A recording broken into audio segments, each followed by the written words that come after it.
Lalo pang lumakas ang Super Typhoon Nando na posibleng mag-landfall malapit sa Babuyan Islands.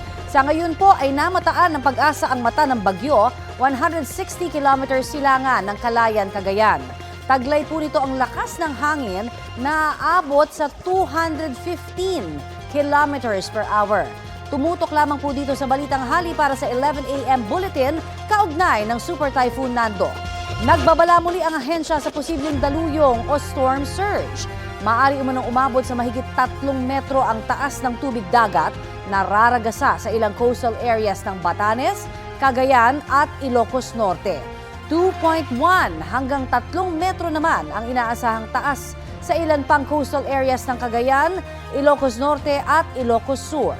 Daluyong na may taas na 1 hanggang 2 metro ang posibleng tumama sa ilan pang coastal areas ng Ilocos Sur.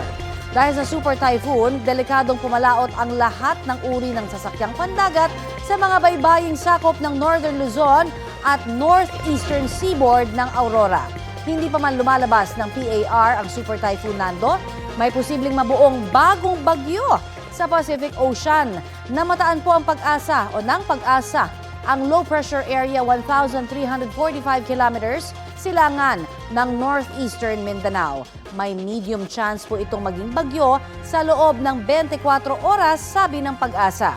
Ang Metro Manila, Bataan, malaking bahagi ng Calabarzon, buong Mimaropa Region, Bicol, Visayas at Mindanao ay posible ring ulanin ngayong Lunes dulot ng hanging habagat.